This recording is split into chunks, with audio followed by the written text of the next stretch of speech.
Hello বন্ধুরা, আসসালামু আলাইকুম। আশা করি সবাই ভালো আছেন। আপনারা যারা নিয়মিত ট্রেনে ভ্রমণ করেন, আজকে ট্রেন ভ্রমণ পিপাসুদের জন্য একটা গুরুত্বপূর্ণ তথ্য শেয়ার করতে চাই। ঈশ্বরদী স্টেশন সম্পর্কে এই তথ্যটি আশা করি আপনাদের অনেক কাজে লাগবে। বন্ধুরা দেখেন, ঈশ্বরদী স্টেশনে ঠিক এরকম প্যাকেট ট্রেন আসার আগ মুহূর্তে সাজিয়ে সাজিয়ে রাখা হয়। আপনাদের মনে কি কখনো প্রশ্ন জাগে না যে এই প্যাকেটগুলোতে কী আছে? হ্যাঁ বন্ধুরা, আজকে এই ভিডিওর মাধ্যমে আপনাদের মনের সেই প্রশ্নটি পরিষ্কার করে দিতে চাই যে এই প্যাকেটগুলোর মধ্যে আসলে কি রাখা হয়, কী জন্য রাখা হয়, আর আপনাদের কি কাজে আসবে। বন্ধুরা, ভিডিওটি শেষ পর্যন্ত দেখুন, আমরা প্র্যাকটিক্যালি সেই জিনিসটা আপনাদেরকে দেখাবো যে আসলে কি কাজে আসবে।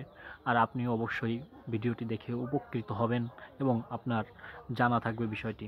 বন্ধুরা, আপনারা জানেন ঈশ্বরদী স্টেশনে প্রত্যেকটা ট্রেনেরই কিছুক্ষণের জন্য যাত্রা বিরতি থাকে। এই যাত্রা বিরতিতে আপনি অবশ্যই আপনার নাস্তা সেরে নিতে পারবেন যতটুকু টাইম পাবেন, প্রায় ২০ মিনিটের মতো, অনেক ক্ষেত্রে তার কম। তো এই টাইমটুকুর জন্য দেখেন, এই যে প্যাকেটগুলো দেখলাম, এই প্যাকেটগুলোতে সবগুলোতে একদম গরম রুটি রাখা আছে। তো এই রুটিগুলো আপনারা নিয়ে নিতে পারবেন। প্রত্যেকটা রুটির মূল্য মাত্র ২০ টাকা। দেখেন, যখন একটা ট্রেন স্টেশনে পৌঁছায়, তো একটা ট্রেন স্টেশনে পৌঁছানোর পর রুটিওয়ালারা সবসময় রুটি হাতে নিয়ে রেডি থাকেন। দেখেন, এই প্যাকেটের ভিতর রুটি আছে, প্রত্যেকটা প্যাকেটে রুটি আছে।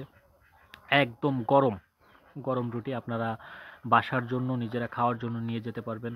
তো আপনারা যখন ঈশ্বরদী স্টেশনে আসবেন, তখন এই রুটি আপনারা নিজের জন্য নিয়ে নিতে পারেন।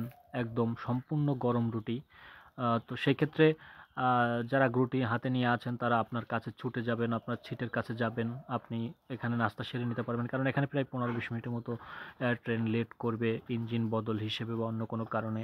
তো আপনারা যারা ঈশ্বরদী স্টেশন হয়ে ভ্রমণ করবেন, তাদের অবশ্যই তথ্যটি কাজে আসবে। বন্ধুরা, আমরা প্র্যাকটিক্যালি কীভাবে রুটি তারা বিক্রি করে আমরা তাদের কাছে গিয়ে দেখাবো।